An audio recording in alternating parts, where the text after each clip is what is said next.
Baconators! Mount up! What's up? It's time for another edition of Rob and Greg's Excellent Adventure, where we take this podcast and we turn this bad boy into a video cast. First time ever. So, let's get right to it, Greg. Who is your hashtag random athlete of the day? Saw the Saints play last night, and remember me of my boy, Joe Horn, straight out of Fayetteville. Boom, Joe Horn picking that cell phone up out. For me, hashtag random athlete, Kenny Irons. Kenny Irons. Today we are going to be talking about the Redhook Road Trip that me, G Hunt, and 12 dudes took 2 RVs, Chicago to Auburn, and back. It was absolutely unbelievable. Shout out to our friends at Redhook. Yeah, tapping that shirt right there. We love you guys. So, also we'd like to give a shout out to Movember. All those Movers out there. Yeah. I got this extended mustache right here. This is growing all over my face. That's cheating. That don't count. Magnum PI, I know he digs what I got right now. So, shout out to all you Movember people out there. Also, shout out to Flag It Tag It. If you haven't noticed, on baconsports.com, we have invented an interactive penalty flag game called Flag It Tag It, where you call out people for doing stupid stuff. Greg, who you calling out? I'm flagging the entire NFC South. That means you, Falcons. That means you, Saints, who blew it last night for the 3rd time in a row at home, which never happens. And I'm talking about you, Buccaneers, who had the game, they got to play the Bears. They lost to the Bears. And then I'm calling out you, my homer team, the Panthers, who have lost 5 straight and get to play the Vikings this week. But the whole NFC South, boom, flag it.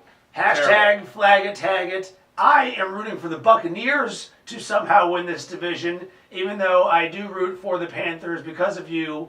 I would like to hear the Buccaneers story. What if they won the division? I don't know if it's possible at 5-11. 5-11. That is totally doable. And a team in the NFC could not be in the playoffs at 12-4. So, again, would you draw those lines of the playoffs of teams? How they do it? No, you can't. And, by the way, I would be betting, I can almost guarantee, on that team from the NFC South in the playoffs, because they could, they could get a home game, and they could be giving, 14 points. Something insane. Unless it's the Saints, they're going to have an inflated number just because it's the Saints, and everyone will be like, oh, remember when Seattle did it a few years ago and they beat the Saints? Yep. Same type of scenario, which, by the way, I bet on that game and won. That was the day of Marshawn Lynch's touchdown, which was unbelievable. One of the greatest runs I've ever seen in my life in the moment. Shout out to Marshawn Lynch. You. All right. Greg, I've got a would you rather for you. Okay. All right. Would you rather have Carmelo Anthony's NBA career or Tiago Splitter's? And the basis of this is Tiago Splitter has won NBA title, and he's on the Spurs, who could probably win, let's give it an over-under of 1.5 more NBA championships from Tiago Splitter in his career, or Carmelo Anthony, who has 0 and will not get a single one because he's on the Knicks, and there's no way Carmelo Anthony's teams are winning the title. That's easy, Rob. I'm taking Carmelo. Why? Because I'm the man. I get to shoot the ball whenever I want. I live in the big city. I got Lala as my girlfriend. And I make about $100 million more than Tiago Splitter. Actually, Carmelo Anthony's going to make about $200 million more when his career is done. Like $250 million. Melo just signed a 4-year, $124 million deal. Splitter's in the 2nd year of a 4-year, $36 million deal. But I think you are severely overlooking something. One, obviously, is a championship worth $200 million. From that standpoint, probably not. But is a quality of life increase worth more? Who has more pressure on him? Carmelo Anthony, without a doubt. It comes with the territory, of course. But a lot of that is negative pressure, especially with the way that the Knicks play and that gigantic contract. You have Tiago Splitter down there. People aren't expecting a ton out of him. He can go to the movies. He can go to a restaurant and eat. And I really think that I would rather have Tiago Splitter's quality of life Plus, the dude's going to end up making $50 million in his career, by no means chump change, and have the titles and the better quality of life. So this is very similar to the Kobe Bryant taking all the money for the Lakers thing and not having as many good players. But does Thiago have a gold medal? We're talking NBA career right here. Okay, well, Just NBA career, because I think that splitter, he just doesn't have the negativity that comes with it. And Colin Cowherd was talking about this as well with Kobe Bryant. It's, would you rather work with talented people and take less money? Well, of course, because your life is going to be much easier. But with Carmelo Anthony, at the same time, wouldn't you also rather have a billboard in Times Square? Exactly. We're talking different. But it's a matter, you're a Mello, I would say Thiago Splitter. Payment of fortune. Rings. Give me that, because Thiago Splitter and his kids, whenever he has them, if he has them, they're going to be like, yeah, he did this. Thiago Splitter, again, has one. We're talking current, right? Because Carmelo could still win one. But championships is a very binary thing. It's either 1 or 0. Right. Do you have one or not? Melo ain't getting one. Splitter does have one. So if they go to a champions dinner, it's Tony Parker and Splitter and Kobe and LeBron and Carmelo Anthony, who they all laughing at. Like, look at that fool over there. Him and J.R. Smith doing their thing. Well, hold on. I doubt Thiago Splitter's rolling to a champions dinner with Kobe and LeBron. You never know. You never know. Maybe he's got a great personality. All right, let's move on from that. We also like to do a feature called Stump the Rob, where Greg tries to stump me with some sports trivia questions. I have no prior knowledge to what he's about to ask me. So it's kind of a good segue. One thing I was always infatuated with was the NBA player coach. So there's been 40 NBA player coaches in all time. But the league outlawed it 84, 85, so they didn't do the salary cap rule. So if you, here's a side question: if you could have one player coach right now, who would be your pick for player coach in the NBA? And they don't count against your cap. That's why they outlawed it in 84, Well, 85. LeBron James is currently doing player coach in Cleveland, off to a little bit of a rocky start. And what I don't like about that situation is David Blatt isn't like a real coach, because could you see Greg Popovich taking orders from LeBron James or not running the huddle? He'd be like, you can get the hell out of here immediately. And I think that's what a good coach needs for there to be a lot more success, because he's a coach, there's defined roles. But right now there's not a defined role in Cleveland. True. But yeah, I think LeBron would be the obvious choice, and then you can bring in Carmelo. So really, what you would want then is a way to circumvent the cap. Yeah. So maybe J.R. Smith. You're like, oh, we don't want J.R. Smith's contract. Let's make him player coach.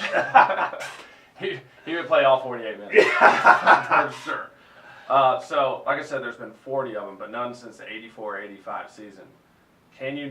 How many can you name? Can you name at least 3, though? Well, I know Bill Russell was a player coach. Yeah. Was Lenny Wilkins a player coach? Lenny Wilkins was a player coach. He was named to the Hall of Fame as a player and a coach. Wow. Yeah. Balling hard. Mm-hmm. Shout out to Lenny Wilkins. So you got 2. I wonder if there is, player coach. Was Magic Johnson ever player coach? He was not. I didn't think he was. This is kind of tough. tough. He was very close, though. He was a putrid coach. This is going to be a hard one. I don't think You gotta go back. You gotta go back to like. Yeah, I was wondering if like John Havlicek. Havlicek, I don't think was no. Yeah, it's like, was Wilt Chamberlain ever a player coach? Mm-hmm. Kareem, no. I'm not gonna get this. I don't got a third in me. Who would be someone notable that I missed? Bob Cousy. I knew it was one of those Celtics guys. I said Havlicek instead. Yeah. Damn it. He only did like 1 season for the Cincinnati Royals. Those guys are all the same, by the way. Yeah. Cousy, Havlicek, all those Celtics guys. One on here that I just learned about this player from when the Garden was Eden. Dave DeBusschere was a player. That was 24 years old. That was a really good 30 for 30. Shout out to Michael Rappaport for that one. Yeah, he did Dave DeBusschere for the Pistons, 64 to 67. 24 years old. That's awesome. Yeah. So was that the Stump the Rob? That was the Stump the Rob. All right, Been stumped. I've been stumped. It was a 2 or throwback 3. question. That was throwback, which is probably going to be one of my weaknesses, but nonetheless, got to be well-rounded. Come on. All right, time to get what has been a couple weeks in the making of us talking about, and we're dishing about the Redhook Road Trip, 12 of us, 2 RVs, Chicago, to Auburn, and back. War Damn Eagle. That War Damn Eagle. I got that war damn. I got that war damn. damn. I got that war damn. All right, so we are going to do the best that we can to let you know all the awesomeness that went down at this Redhook Road Trip, which was sponsored by our friends at Redhook, who hooked us up with tons of delicious Longhammer IPA and Audible Ale. We are about that. That's right. Get you some Redhook. Get you some Redhook. So, the first thing that I want to talk about, Greg, is Skybar, a.k.a. the greatest bar in the history of bars. Certainly of college bars, and I've been to my fair share of bars. I've probably been to, I don't know, call it 1,000 bars. Skybar would be in my top 3 all-time Hall of Fame bar. If I never go back, it'll be, I'll be saddened if I never make it back to Skybar. The Skybar, the best way to describe it would be like you were playing Super Mario World and you just kept going to different levels, and you're like, oh my god, and then you're like, bonus level. Incredible. So when we first walked into Skybar, it was like they were playing music, just like college music. What was that college music? Well, we've got a little bit of Edwin McCain, some Steve Miller Band Joker. We also have Wonderwall, 3 that are just college staples. And we're like, this bar is amazing. Awesome. This is just so cool. There's live music. There's just people everywhere. Drinks are cheap as hell. $3 Yinglings. Shout out to Yingling. I love me some Yingling. The size of the shots were about the size of this glass, which is, it was good to be back in college. So one thing to preface is you guys kind of made it in before I did. I was too busy freestyling in the cab on the way there. Which you should check out the video on our YouTube channel. But so I take my camera up there, and as well as the ping pong paddle, because we thought that was a great idea. But I go up to the doorman and I was like, hey man, who's the head dude in charge tonight? They're like, oh, that's Jason Seidel. And I was, shout out Jason Seidel. I was like, well, let me go talk to him, clear some stuff up. Because I have been in places where I've been shooting footage, and they're like, yo, you can't do that here. I believe it was Cincinnati. We were trying to shoot some footage, and it was like a... In Yard House. It was a franchise, yeah, it was a corporate bar. And with that manager who did buy us beers, though. He did buy us beers. So he did suck, but he ended up totally redeeming himself. Yes. And they had the Volcano Taco, which was also amazing. But yeah, so I wanted to set it up on the front end. So I was like, hey Jason, we're Bacon Sports, awesome sports media company out of Chicago, and we want to show how awesome Skybar is. Cool if we take some shots. He's like, whatever you guys want. So all night I was just dropping Jason's name, and I was like, well, Jason said, and they're like, well, if Jason said, come on in, and free reign of the place. So where do you want to start? Free reign. So we'll just go. We're on the lower level, so I haven't met Greg. I haven't seen Greg yet, and we finally link up, and you're like, "Hey, man, I'm upstairs," and we're like, "Whoa, there's an upstairs to this place?" We're like, "This is ridiculous." So we get through the crowd, and what do we see? But like a gigantic patio or 2-level patio outdoors with TVs, just straight bumping and tiki torches, projectors. Freaking just the longest bar you've ever seen, and then overlooking the street out there. So I mean, it's like perfect setup. And ideal setup. You're like, hey Rob, let's get behind the bar. Yes. And you're like, I see this opportunity to create something awesome back there. What I see is great. I'm now, what am I going to do behind this bar? And it's the beauty of our yin and yang, where you stretch me out of my comfort zone, and I still do it. Yeah. Come on, Rob. I still keep doing it, even though I feel nervous about it. Sometimes you're like a puppy on a leash that doesn't want to walk, and I'm just dragging you along. But I do it nonetheless, and I love it. So we go behind the bar. Go behind the bar, and Rob's still shell shocked. Well, I'm just trying to stay out of the way because this bar is slammed. Just people everywhere. So the bartenders, as you can imagine, they're running around. People are trying to get them drinks, and there's like this much room back there. We're actually this much. So we take up a lot of room because there's like a walkway. Yeah. And we're just sitting there with cameras. I'm like, shit, what do I do? So I just start filming you doing shit. Yeah. And then Rob does one, throw the flag on Rob for bringing this beer back there, drinking while he was there. Like, whoa, you can't do that, but... like I knew that. I knew the protocol. Like, wait a minute. Wait, what's the protocol for drinking behind the bar? Maybe that's why bartenders do so many shots. Boom, real quick. I can't remember if they were drinking or not. Like, because in Illinois, you know, bartenders will take tips and shots, but I can't remember if they were or not.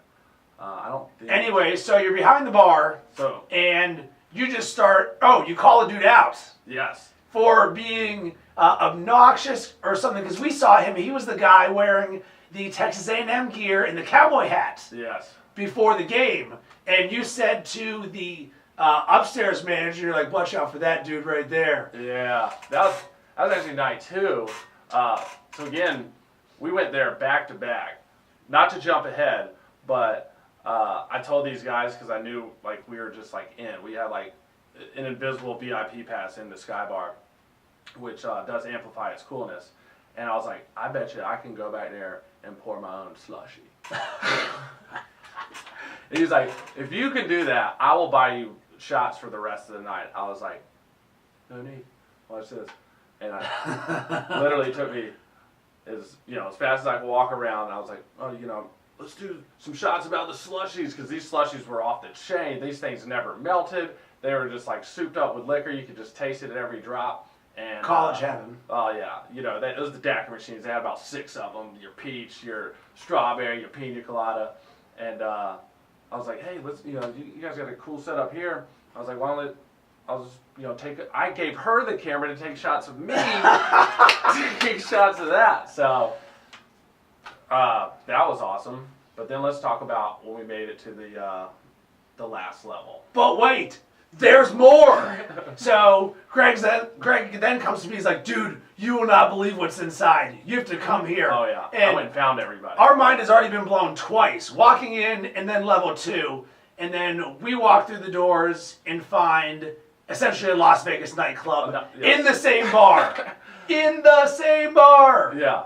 It was, as big as a nightclub could be. Like, we thought this place was already humongous. Then we go back there, and then so we go down to the dance floor. There's a stage up there, but we have no idea no one's going to be performing or anything. But I see this guy in the back. He's like on a sound mixer. Looks like he's like a DJ, but not really. He's just like a sound engineer, but he's got a microphone. And I've never met a microphone that I haven't fallen in love with. Yeah. So, especially when you're drinking down at taking the Alabama Slammers down in Auburn.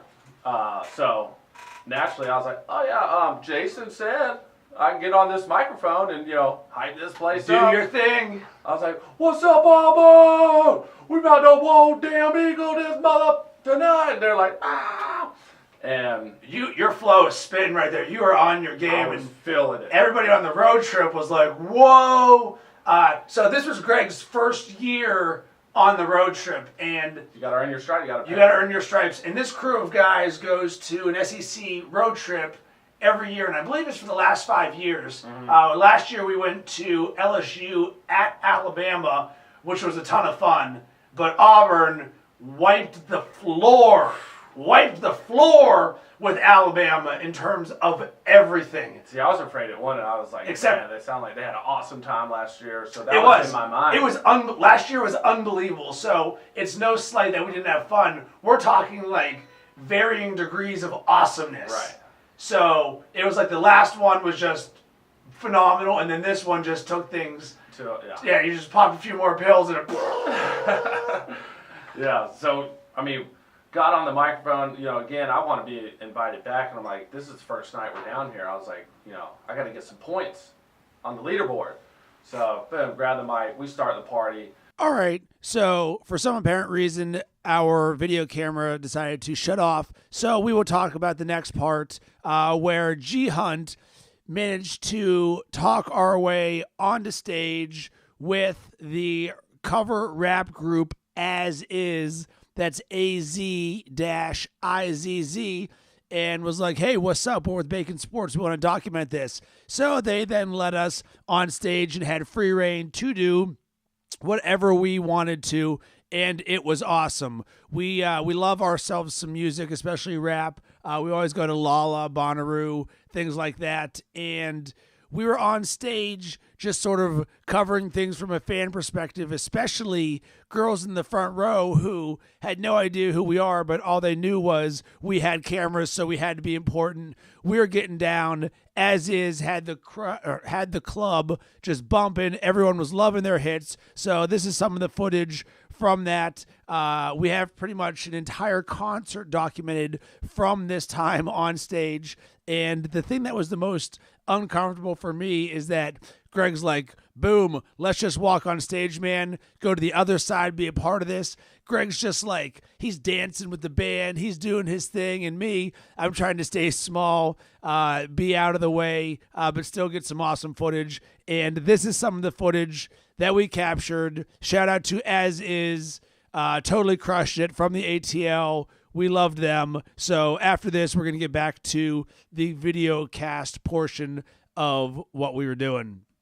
All right, so our camera just shut off for no apparent reason, but we are back. So I lose you, and then I find you, and you're talking to some ladies, and one of them, it was their 21st birthday. That's right. And we've got 21st birthday college girl who's got a sash and a sign, and is completely That was a big wasted. thing down there because we saw other girls with one had like a rap album on her. Like that's the thing, I guess, when it was your 21st birthday or birthday down there. She had like her Twitter sign and like all her like little tweets that she did, and all her like friends made it for them. It was pretty creative.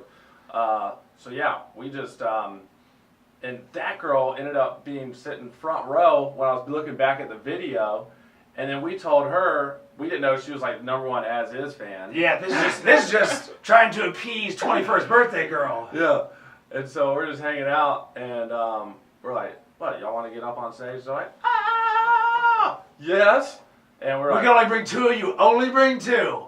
Yeah, we Wrong. all bring two. Their whole crew comes. Yeah. Here comes the train of girls. Here comes the train of girls. We bring them on stage, or like side stage. Well, sort of. We're trying to facilitate this because we do actually believe we can get them on stage. Oh, yeah. And they were attractive girls, so there's no reason why they wouldn't be on stage. But what happened that sucks for us is that there was an audio malfunction That's right. with the band. So they're trying to fix this problem, and the last thing they wanted was some random girls to walk on stage. So they were like, hey, just give us a minute or whatever. And these girls are like, they're like 3 feet from walking on the stage. They're all single file. I'll just wait. Go, Stacey, go. Yeah, and we didn't even say anything. We didn't say go. We did not say go. Yeah, they they just walked on stage and they're like, I don't even know what they did. And then immediately they're like, security, like, get these chicks out of here immediately. Flag. Yeah, flagging those chicks. Yeah, false start. False start for sure. And they're like, oh, I can't believe you guys were such dicks about all that. We're like, whoa, we never told you to get on stage. And we said 2. Yeah. Not 4. So that happens. Then, after a little bit, we go back to the bar. And this is when the booty shaking contest happens because Az-izz is from Atlanta, I think. ATL. And they like a little whoop, there it is down there. And all of a sudden, they get 4 girls, and they're just like, shake that. And I didn't have a clue what was going to happen at this point because you're like, one, my mind's already been blown with Skybar. So if all of a sudden this turns into a Girls Gone Wild photo shoot, everything's on the table at this point. Yeah. And it did not turn into a Girls Gone Wild photo shoot, but It was kind of tame. It was tame-ish. I mean, it was a booty shaking contest, which was what it was, and we were gonna pull up that G string a little bit. Yeah. Come on, girl, how much you want with that thing? Yeah. Don't give me your B level booty shaking. She laughed. Getting that little thing out there. So that went down, which was pretty nice because you don't see that in Chicago. So in terms of randomness, that was fun. Let's see what else happened at Skybar. So anything else that you want? Oh, let's just talk about the girls and college people in general real quick. One thing that I want to mention, so I had my camera with me both nights, And the first night, we're filming everything, and we're known. Just like, we just can't, we stick out, let's say. Oh, yeah, we're rolling 12 deep, too. We're 12 deep. I'm 34 years old in a college bar with a bunch of 21-year-old people, and I've got a camera rolling around. I didn't think that was held against us, though. I felt like we matched okay. Well, we did because we brought the pain. We were having just as much fun as everybody else was, but nonetheless, we still stick out. And I'm filming something, and I noticed this group of guys, like, maybe 8 feet to the left of me, like, one dude just keeps eyeing me up a little bit. Like, I'm completely inconspicuous, but this dude just, like, keeps eyeing me up, and I'm like, man, this situation don't look so good. I was right next to you. I was like, yeah, dude. This don't look so good. So I just sort of peel off or whatever, and then, like, literally 1 minute later, I'm maybe 5 feet from these guys, just in a different location, and all of a sudden I see one of the dudes knockout punch another dude who this kid like walking just walked almost like through them, but it's a crowded bar, so there's no like through them type thing. And they punched this dude after he'd walked past them, so it was a complete cold cock. Oh, yeah. And it was the dude who was mean like looking at me, and I was like, woo! Good thing my Bo Jackson instincts were like, let's get out of here, because that happened and no one did anything. Bouncers, people, like, even the kid who just got decked. He picks himself up and keeps on moving. Like, this caused it was the weirdest thing. Zero ruckus whatsoever, other than the fact that I was 1 minute away from probably getting my camera stolen and getting knockout punched in the face at the club. So that happened, which I was hoping, well, you never hope to see a fight, but when you do, you really hope it's not going to be you. Yeah. But let's talk about the girls for a second. We already talked about the 21st birthday, which in college is the mecca of all days, when you're like, all right, let's get this down. I'm going to drink until I almost die. And mine was on my birthday's 10/21, so it was my golden year.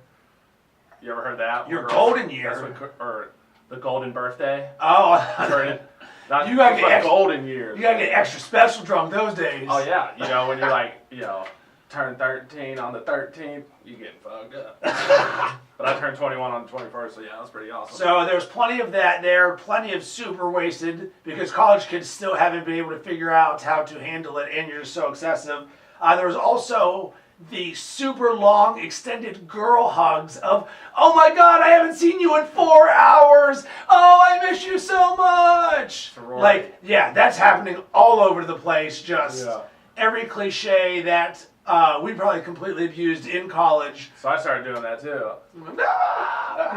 So that was a ton of fun, and shout out to Skybar. We absolutely loved it. If you guys ever get an opportunity to do a road trip, we highly, highly, highly recommend Auburn and go to Skybar. We went there 3 different times in a 2-day span. We actually went back there the second night, and then we also left the football game at halftime to go to Skybar to finish watching the game, which was an absolute blast, because at this point it was like, our group just started showing up. We had a good spot. But yeah, good spot. It was like 5 o'clock, so everybody's feeling good. Yeah. The crowd is super tense because Auburn was crapping the bed versus an inferior Texas A&M team. Shout out to Kyle Allen for balling hard, winning that game. That was ridiculous. And then flagging Auburn for how you lose that game. 2 fumbles in less than 2 minutes. Come on, play it. On their own side. I think both were on their side. Fumble too. Oh my god, that was just horrible. And that's the only thing that I would have changed. I would have loved to see Auburn win the game because everyone would have just kept the party going. But nonetheless, everybody kept the party going. All right, let's talk about tailgating. So we actually had a really hard time finding an RV space. Yeah. Because we got down there Thursday at 6 p.m. and apparently you can start reserving stuff like Wednesday night just by putting a piece of string around everything. Yeah, lawn chair and a piece of string, and they're like, and these people wouldn't show up till 5 hours before game time. Yeah, so us noobs roll in there. We drive around after driving from... It takes about an hour. After we pull up, it's about a solid hour of looking for a spot. Yes, but finally we find a spot. The oasis of tailgating Yeah. spots. It was perfect because we had tons of room. We had the ability to create a field day. We brought our Bruce Lee mini pong table. Shout out Killer Spin for that one. We set up some other games. We had frisbee. We had football with left-handed toss, who could throw it the furthest. With us being dudes, naturally we're super competitive, and we just decided to start competing. Did you win that? At everything. No, but I had a very good left-handed throw. So I think I finished either second or third, and I knew going into it I would do well because I've always done well left-handed throwing, and I'll usually recommend it because it's great video because the people who can't do it, Well, no one looks good doing it. no, you don't, but you have to figure out how to. You're like, why does this look So good? I found for me, I keep my arm in more, so it's more of like a wing. So you're just like, but if you're all like, if you're all licorice arm with that thing, that thing might go backwards. yeah, that doesn't look good. No. We had a spike ball, which no one played. But we created a new game with spike ball where we threw the frisbee on it, very similar to frisbee golf, except it had to stay on the spike ball. Yep. So that game was a ton of fun. We did a lot of do something sweets. Check that out. Hashtag do something sweet. Simple concept. Just do something sweet. Yeah. Do something sweet. So we had that going down. We also had a computer set up streaming college game day, which was kind of fun. And then we had 212 speakers out there bumping like we had a good little DJ set up. Yeah, we did. Throwing nothing but old school. And of course, tons of bro dancing because we love to cut a major rug.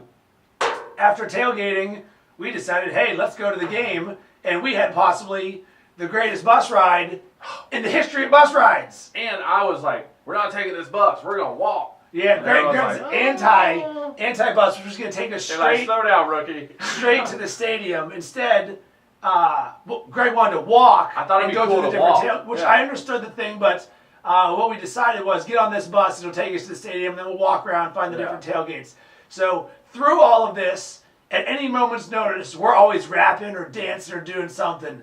And we got that war damn. We got that war damn. We got that war damn eagle. War damn eagle. So we just start creating this war damn eagle rap, which went on and on and on throughout the entire Redhook Road It was Trip. the anthem. Yeah, the road and check out our War Damn Eagle rap anthem that we created on our YouTube channel for this. We actually have 15 videos and counting from our Redhook Road Trip. It's under a playlist, so check it out on our YouTube channel. Definitely subscribe. We're creating new content almost daily now for it.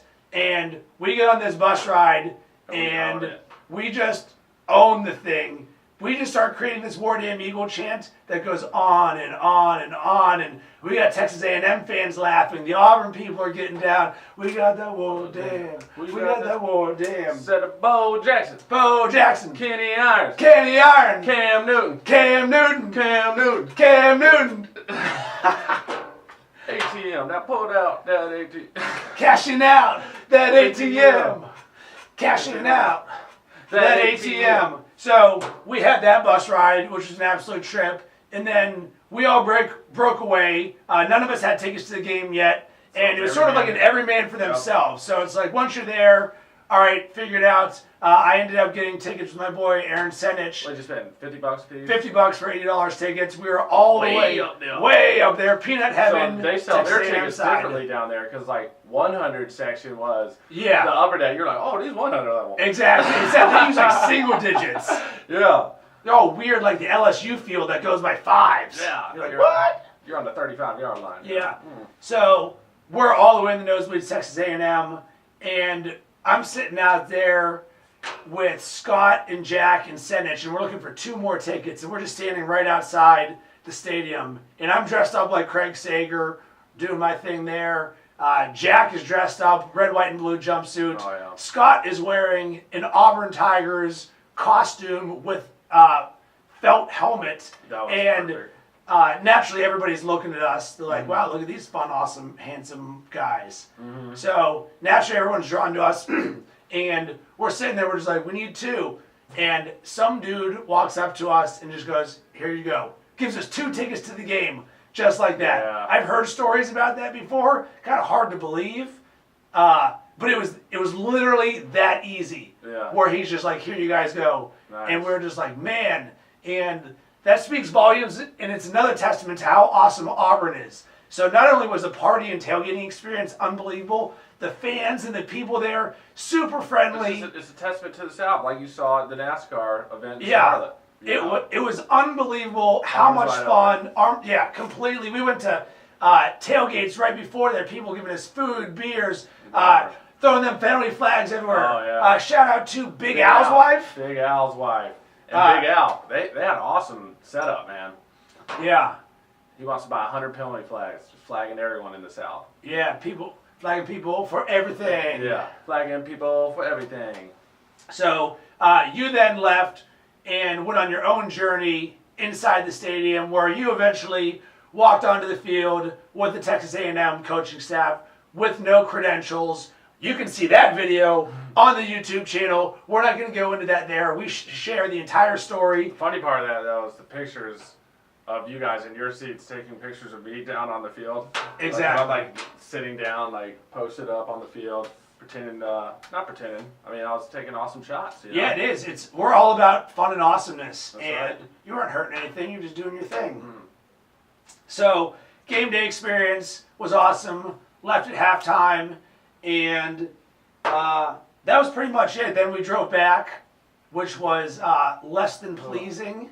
Yeah. We did forget to start at the beginning, where we drove from Chicago to Cincinnati Thursday morning, and that night the Browns were playing the Bengals when Andy Dalton took a gigantic dump on the field, and Bengals fans were beside themselves. The worst quarterbacking performance in Bengals history. They said, like QBR of statistically. 2. Yeah. Just That was the absolute worst. So we're there to experience that. We actually saw 2 of the worst losses you could see from an experience. And for us, Yeah. we weren't fans of either team, even though while I was down to Auburn, I 100% rooted for Auburn. right. Because I want to see awesome stuff happen. That wasn't the case in Cincinnati.